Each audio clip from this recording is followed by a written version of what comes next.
3rd, 2018. This is Noel Snyder, and he's gonna talk about his research on thick-billed parrots, which started when? 1986. Okay. Yeah. And how did you guys? This was years after you first came here. Yes. So you came in '69 for your honeymoon. Yeah, this was a long time afterwards. This all developed while we were finishing up on the California Condor program in California. And one of the enforcement agents in Fish and Wildlife Service, a guy named Sam Hojola, Jojola, was somebody we ran into when we had any enforcement questions with condors. That's another story. He's had some amazing encounters with people shooting condors and whatnot.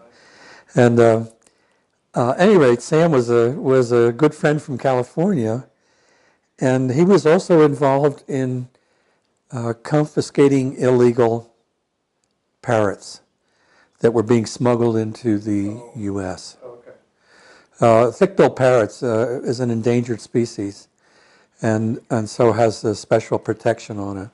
It's a Mexican species largely, but it also occurred here in the Chiricahuas as its northernmost outpost around 1900 or so. And the early people who were coming out and looking at wildlife here in that era were reporting a number of thick-billed parrots here every summer.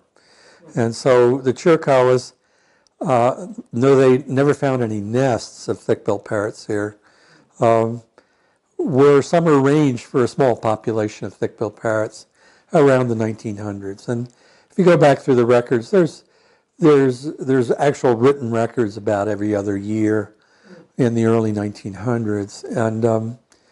And then in, I think it was 1917, 1918, there was a massive invasion of thick-billed parrots out of Mexico right here in the Chiricahuas. And hundreds of thick-billed parrots were seen in various canyons. Is this from written records or? Yes. Written? It was studied by Alexander Wetmore of the National Museum. He came out here the year afterwards and talked to everybody about it. We talked to Ralph Morrow about it before he died, and he was involved in actually collecting thick-billed parrots for museums. And for those people that don't know, Ralph Morrow was fishing. He was the Arizona Game and Fish agent for this region before Kim Murphy. And a whole book is written on him by Kim Murphy. Anyway, thick-billed parrots were known historically here. There was a massive invasion of thousands of them in 1917, 1918, and then they disappeared. And most likely what this represented was a failure of their food supply down in Mexico, Right. and they feed almost entirely on the seeds of pine cones. And that's erratic because most pine species don't fruit every year. And if you get the right conditions, essentially none of them are fruiting in a year, and that's trouble for thick-billed parrots. They can eat acorns to some extent, and we've seen that. And when they're really desperate, they'll eat the buds off of Douglas fir and things like that, which happens every year just for a very short period in late spring. Because most pines fruit from early summer through the fall. They're very seasonal and into the winter. But by late spring, they're running out of food. And probably because of that, they don't breed in the spring like most birds. They wait till midsummer to start breeding, and they fledge their young normally in the early fall. That's a very unusual pattern in birds. Anyway, thick-billed parrots were here, and it's recorded in various sources. but had not been seen in the U.S.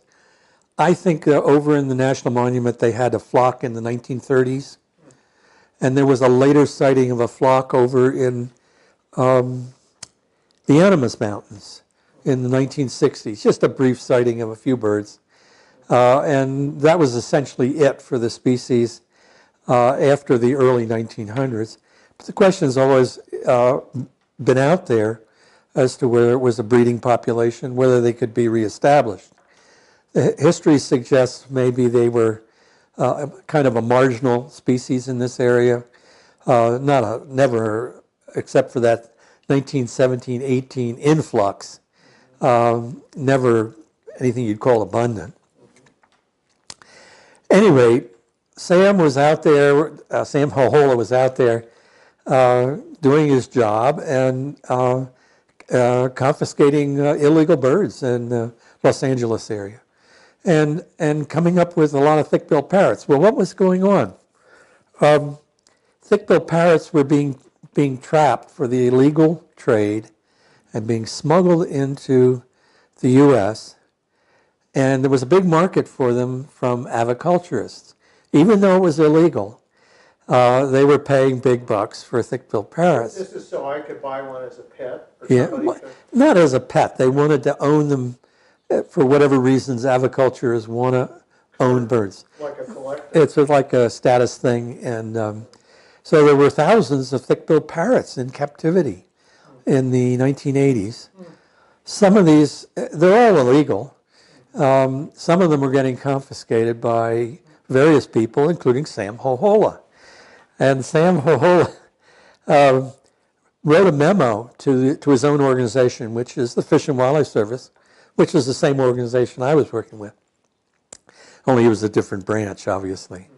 Saying, instead of just distributing confiscated birds to zoos, why not try a reintroduction effort of thick-billed parrots to the wild in southern Arizona? They used to be here.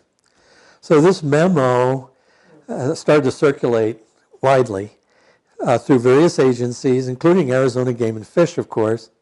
And a meeting was held up in Phoenix in early 1986, something like May of 1986. I went to the meeting out of interest, and Sam was there, of course, and it turned out everybody thought this was a great suggestion. Let's try releasing confiscated birds to the wild, see if we can get anything signifying optimism toward reestablishing the species in the U.S. Nobody at that time had any real concept of what problems we were going to run into. And it was, I was enthusiastic about the idea. And then, of course, they needed somebody to do it. Well, there I was. And we were just finishing up with our condor work.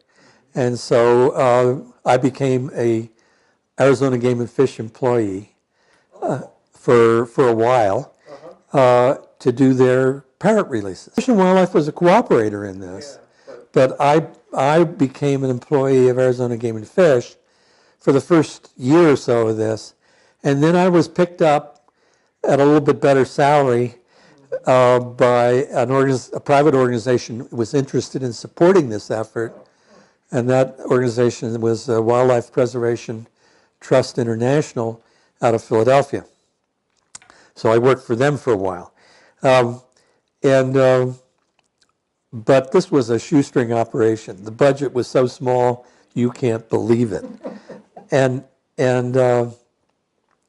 we had quite a few birds that we could release. These were various sorts of birds. There were these confiscated birds that had obviously been trapped in Mexico as wild birds. Now, these are birds that are totally experienced with pine cone feeding and all the aspects of being a wild thick-billed parrot. They're behaviorally just wonderful for release, but they're ones you wonder about, will they stay or will they go back to Mexico? And then we also tried releasing captive bred birds. And captive bred birds are very different behaviorally from these wild-caught birds. And as we found out, very difficult to get to survive into the wild. There's an awful lot in thick-billed parrot behavior that is learned behavior that they don't get in a captive situation. For instance, learning how to flock, to fly in flocks. That's something that's learned, obviously, in this species. They learn how to feed on pine cones, which I can tell you is very complicated, and even with wild birds, takes many months before they can do it. Try opening a pine cone someday. Not one has opened itself, because they don't feed on those. They feed on the ones that are still closed, Right. and they've got to manipulate these whatever you call them, bracts or whatever they are that cover the seeds. Yeah. It's very tough. They have a huge bill to manipulate this with a very sharp flange on it. It's all very specialized.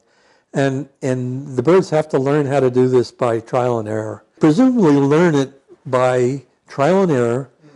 Meanwhile, they're subsidized by their parents. We saw youngsters still being fed by their parents 5-6 months after fledging. That's a long period of dependency.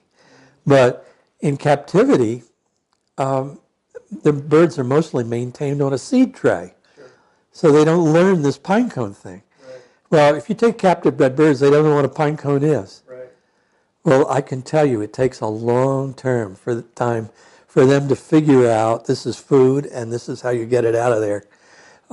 It's grueling effort in captivity, which means you got to go out and cut pine limbs with cones on them for months and months to get a bird to even have the, you might say, the situation where it could learn that there's food in these things and how to get it out. So were you guys doing that? Yes, we were doing that. So you were literally doing that. We're literally doing that. And at the end, we had trouble with them flocking.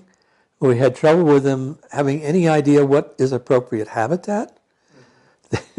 They would fly out into the grasslands. Good grief, there's no pine cones in grasslands. At any rate, we had a bunch of birds that were confiscated, illegal birds, and the main bunch of them were wild caught. So they didn't have any of these problems. They knew what the right habitat was. They knew how to feed, and they knew how to flock. And now flocking is important because, especially because of their predators. When they feed on a pine tree, usually, almost invariably, you're going to see one or two of those birds, usually at the top of the pine tree, serving as sentinels. And they're watching their surroundings. And we saw this repeatedly. Hawks have a terrible time sneaking up on a flock of thick-billed parrots. Somebody sees them, sounds the alarm, they're all into the air, and they're so fast in flight, no hawk can catch them. So that their defense is to flock and to go for altitude, which is interesting. And so flocking, it's obviously important to them from a predation standpoint. And in the first releases we did, we were seeing significant numbers of hawk predations on them nonetheless. Now the hawks involved were goshawks and red-tailed hawks, especially red-tailed hawks. And then we saw all these instances of the birds seeing the hawks ahead of time and evading the hawks. And yet we were still finding, these birds had carried radios, so we could find dead birds that have been killed by hawks, and it's obvious from the remains who's done the killing. So we were worried about hawks as a resistance factor. Well, that's kind of strange because, we do have a lot of hawks, but is it enough to be impossible to reestablish the birds? These questions were the ones that were circulating. As I'll get to, we now know that this was not normal hawk predation. And it was actually, as we found in the very last release we did, which was the only release where we were able to watch the birds closely all day, every day, because they didn't disperse. All the other releases, the birds were all over the landscape, and we had trouble catching up to them and getting these kinds of observations on them. But we were finding dead ones, and we were worried that there was a lot of mortality in the birds from hawks. With the last release we did, which was over in West Turkey Creek of the Chiricahwas here, we finally had a flock that didn't go anywhere. And it didn't go anywhere because there was no food except in West Turkey Creek. We were now into the drought, long-term drought that we've had now. There were no pine cones for them to feed on in other places, basically. And so they stayed. And we had them every day, and they would come and feed near Joe Austin's place over there, and which is where we did the release. And then in the late afternoon, they'd fly off to a roost several miles away in high elevation pine forest. And then in the morning, they'd come back to the same feeding area. This went on for 6 months. How many birds are you talking about? That was start out with about a dozen birds, but it was dwindling. And the importance of what we were seeing was, because we could see it every day, was we now began to realize this wasn't random hawk predation that was getting the birds. It was something we could predict a day ahead of time. We knew when a hawk was going to grab a parrot because we had warning from the parrot itself that it wasn't healthy. These were birds that were starting to straggle. They weren't keeping up with the flock. And we knew when we started to see that with a bird, they were going to wind up as a hawk victim the next day. And we saw this, I can't remember exactly how many times, but 4, 5, 6 times. And we said, oh my gosh. What we had thought was a hawk problem was not a hawk problem. It was a healthy bird problem, carrying various diseases. Oh. See, these birds came from confiscations with unknown exposure to a whole host of things that are rampant in captivity. I see. And what's more, they went through quarantine, which is a formula for getting infected with just about anything that happens. If you've ever been to a quarantine station. Why is that? I don't understand. Because they have all birds of all these different species in close proximity to each other, adjacent cages. You would never do this if you wanted to be fully healthy. Quarantine only tests for one disease, Newcastle disease. That's just a small fraction of what's out there and is killing parrots. We didn't know anything about this when we started the release program, that there were disease problems that we should be worried about. We were running them through what disease tests there are. There are sources that we would get them from. The problem is there's a lot of diseases out there for which there are no tests, and some of them very nasty. But as I was saying, in this last release we give out and say, hey, we can predict what bird is going to die and when. That's not a normal situation of hawk predation. And the very last time it happened, and it turned out we saw a bird that was struggling to keep up with the flock, and we were on it. We said, boy, this bird's going to go within the next day. And we were waiting for him to come in to the feeding area from the roost the next morning, and that bird didn't show up. So we knew, we just lost that bird. I went backtrack, and here was the bird being fed on by a red-tailed hawk at the top of a tree. And with great good fortune, I was able to scare the red-tail off the parrot, collect the parrot, and it had only eaten about 3 or 4 bites, and rush it to our vet in El Paso to do a necropsy on it. Yeah. And he did that, within a few hours. So it was a nice fresh specimen. And the spaces like in the throat and down into the lungs and that were essentially filled with this mucus material, which was an obviously diseased bird. And it was analyzed, and I'm trying to remember, I think it was avian cholera this bird had. And so it was obviously, we've been misreading the situation. We don't have a hawk problem, we have a disease problem. The birds we're using for release are birds from all these random sources exposed to who knows what, and we can only test for a few things. And yeah, they look healthy in captivity, but put them under the stress of wild existence where they really have to do a lot more. Then they break with these things, and you think it's hawks, it's not hawks. The hawks are just doing what any hawk would do, faced with a bird that's not quite healthy. Boy, you go for them; they're easy prey. So this was ultimately the finding that led us to close down the release program, because that's the only birds we had, plus some from captive bred sources, which were doing so poorly on release because of their behavioral problems, that we didn't see any point in continuing to release disease questionable birds to the wild.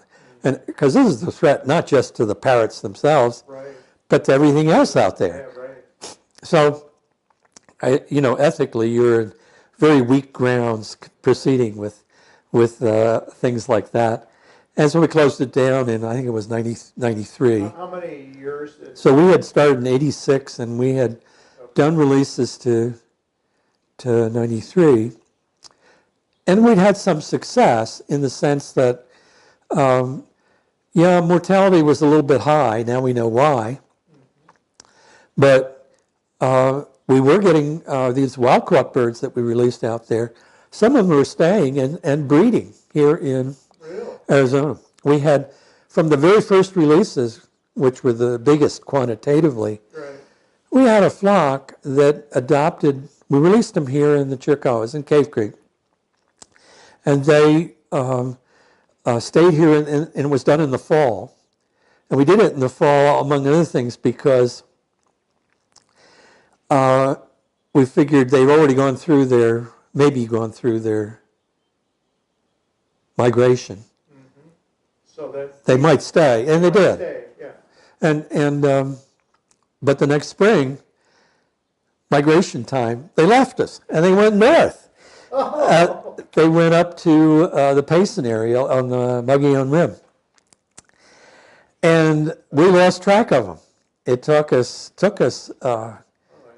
We'd get reports. Somebody found a feather of one of them up in the White Mountains. They apparently were all over the place in the summer, but we couldn't, even though they had radios, we couldn't track them down. There's these there was no reports historically. Finally, reports started to come in from a place near Payson, because they were starting to feed in an area near a little rural development there. So we got up there and we watched these birds, but that was just a feeding area. It turns out where they were nesting was 20 miles away, and we couldn't track them back to the nesting area until another year. Then we finally figured out what they were doing, and for several years they were using the same nesting area. There were several breeding pairs, and they were producing some young. So that was all very encouraging, and we thought, and the young were migrating with them and wintering here in the Chiricahuas. This all looked good. Hopeful that, yes, you might be able to get some that stayed in Arizona. That was one question. And the other thing was, they'll breed. And they don't need to, be in Mexico necessarily to do these things. The question being, of course, will they breed enough to match their survival problems? Well, it was very encouraging for like 3 years, through 1989. And in 1989, we hit a massive drought and a failure of the pine cones supply. And we watched them up there in Payson that summer. They were trying to breed, but we could see that their feeding rates, that is the number of times that they would come back to the nest during the day, was very low and dropping. And meanwhile, tracking them to the feeding areas, now that we could do that up there, we could see there was just a few pine cones on some trees. Some trees had pine cones, but for the most part, there were no pine cones. And not only were they, you might say, competing with themselves for those last pine cones, but here were all the squirrels in the area working the same pine cones. And we're watching squirrels and thick-billed parrots fighting each other for the last food supply. Well, they ran out of food, and all the nests failed. And then the birds migrated back here real early because they ran out of food. They stayed for a while, and ran out of food here, migrated back. This is all in one fall. Back up to Payson, spent a few days, still no food, came back to the Chiricahuas. Finally, they left us entirely, and we couldn't find out where they went. And so that was the end of that first release, you might say. Then we tried some other releases, and this last one in '93, aside from learning that was a disease problem with our birds, we had some of those birds start to nest. And where they started to nest was as they went right up to the top of the mountain. This is here. This is here. Yeah. Now, if you drive up to where the road splits to go to Barfoot or to Rustler, Saddle and yeah, there was a snag just 100 feet away there that they started to nest in. Now we were down to something like, I don't know, half a dozen birds at that time. But we had two pairs there, and they both adopted the same snag, different holes in the same snag, and one of them obviously was going to nest. And you know this because just before egg laying, they finally split up. That is, males and females. Females stay at the nest hole. Males go off to forage, come back and feed the females. Then they lay eggs, and so there's a real signal to you when you're about to get egg laying. The pair split up, and the females hang around nest sites. Well, the one pair that actually was getting to egg laying had a radioed female, and we watched her go into the hole, presumably to lay eggs. She never came out of that hole, and she sat there, and her radio beeped for months and months afterwards from that hole. We couldn't climb the snag. It was a huge snag that was wobbling in the wind, and nobody in their right mind would climb a tree like this.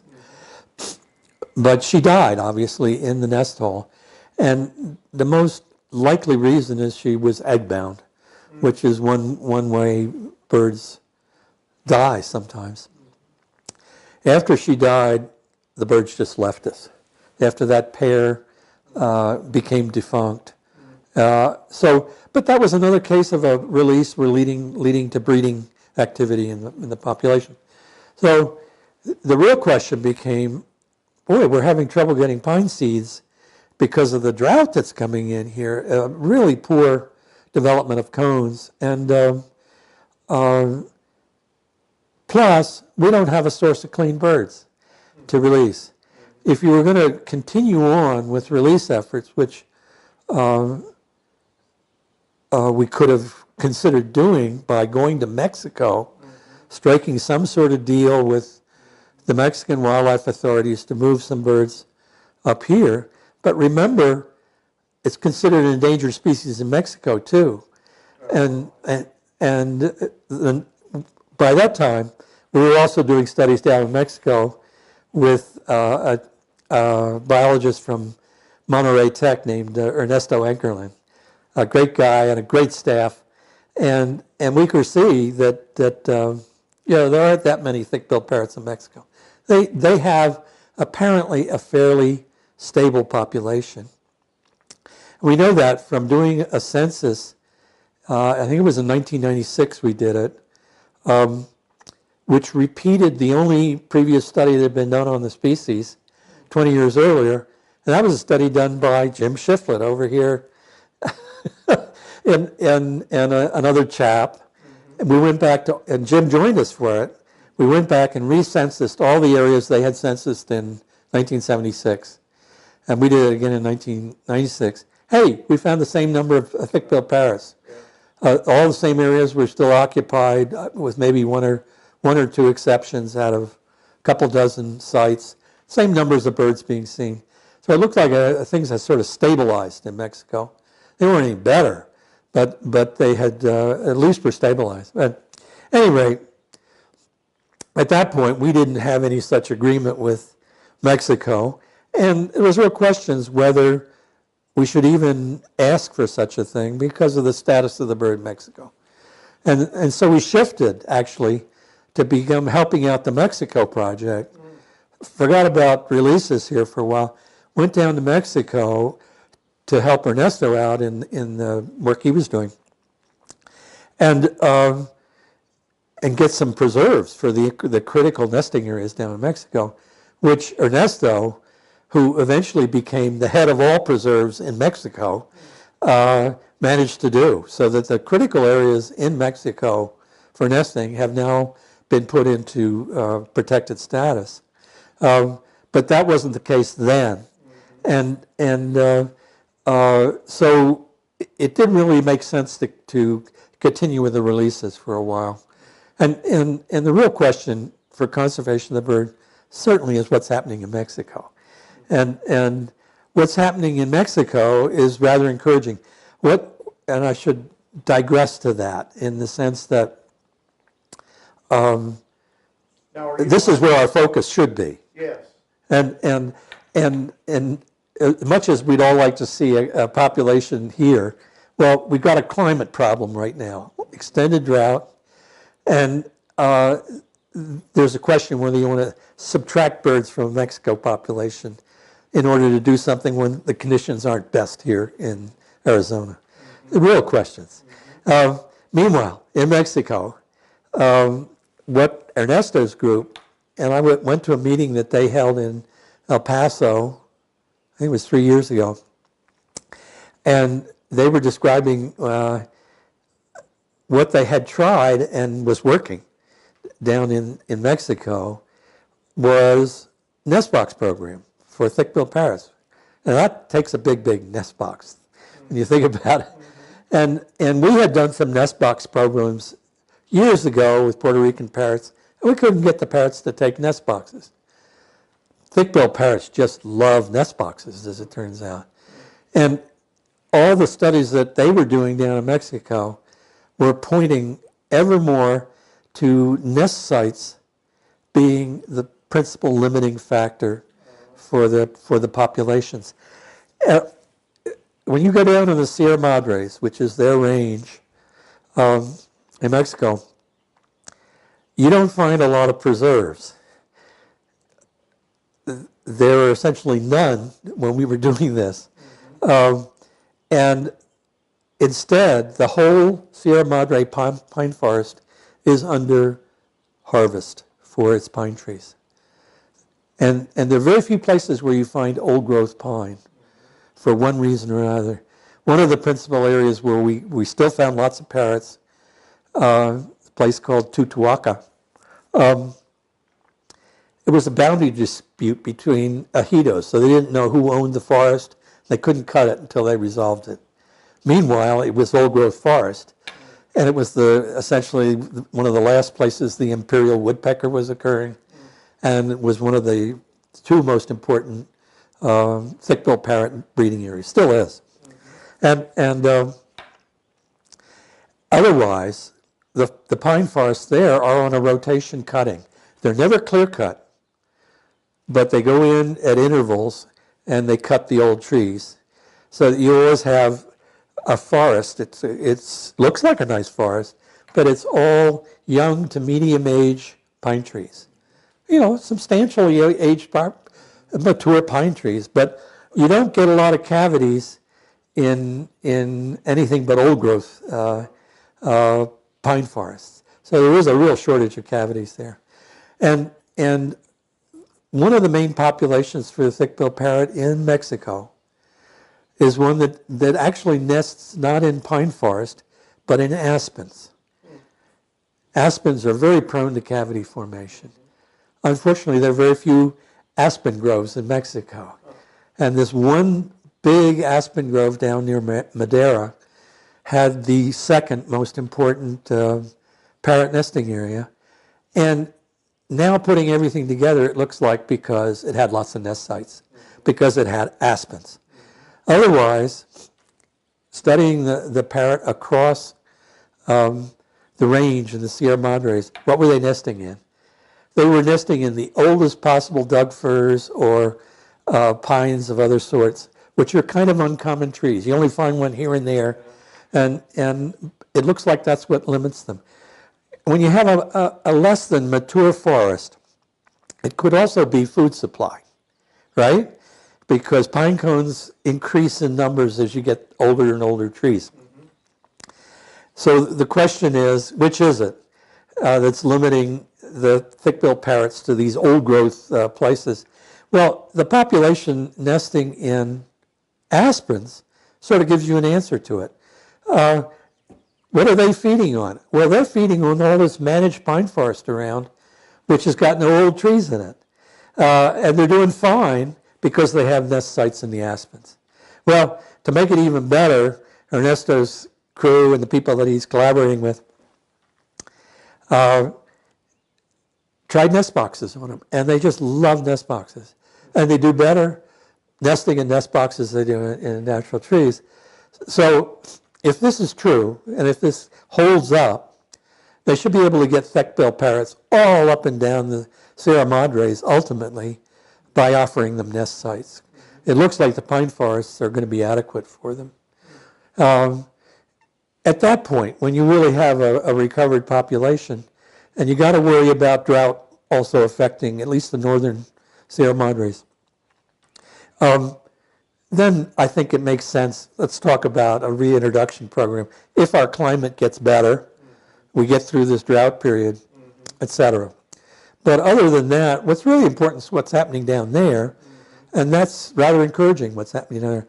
What amazed me at this meeting in El Paso was this wasn't just attended by Ernesto's crew, but here are all the Mexican Forest Service people are there. And you're talking to the people who are doing the education programs down in Chihuahua to acquaint all the school kids with their parrot. So all the school kids are learning about and learning to value thick-billed parrots. There's a lot going on down there that's very encouraging. And so my hat is off to those guys. They're doing a great job. And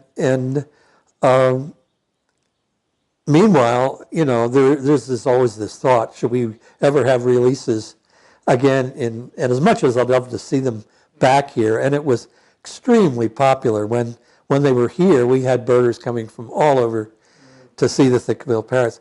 They are not wary of people. It's very easy to observe them. And they're exciting birds. And they're very colorful. Very colorful. And so that's all nice. But I just say, well, go down to Mexico, see them there. Yeah. It's very easy. Yeah. And yeah, there's drug problems in some areas down there. You got to watch where you go. But for example, that reserve near Madera they have now, very easy to see the birds and enjoy them.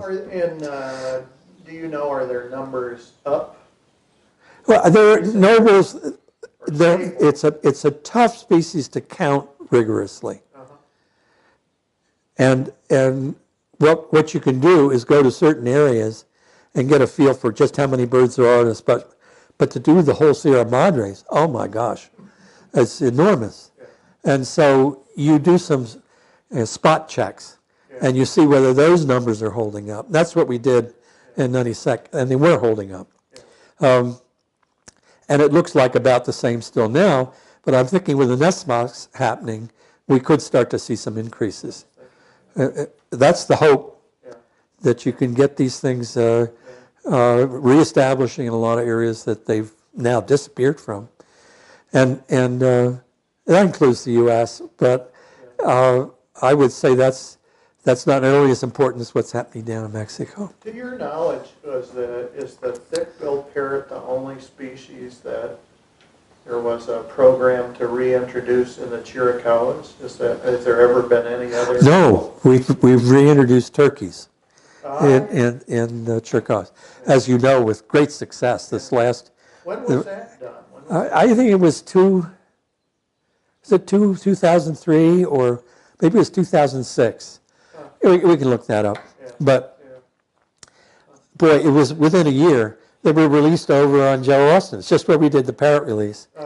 And it was done Oh, wait a minute, why were both of them done there? Was it just because Joe offered his facilities to do it. Something simple answer. Simple, yeah. Yeah, and incredibly successful. There were turkeys all over Cave Creek Canyon within a year. It was just amazing how fast they spread throughout the mountains here. And now you can see them, all over the place. So obviously they were a native species here that was... Yes, they were a native species. And if you go back historically, they were pretty much wiped out early in the 1900s. But people eating them. That's what, Yeah. And so in the 1930s, I don't know the exact dates, an effort was made to reestablish them. And it was successful. But they were using wild turkeys from northern Arizona as the source, which is a different subspecies of turkey from what occurs right across here in the Palancios. Huh. The ones we have here now are called gouldai. It's a subspecies name. And the ones we have here now came from Mexico. They did not come from northern Arizona.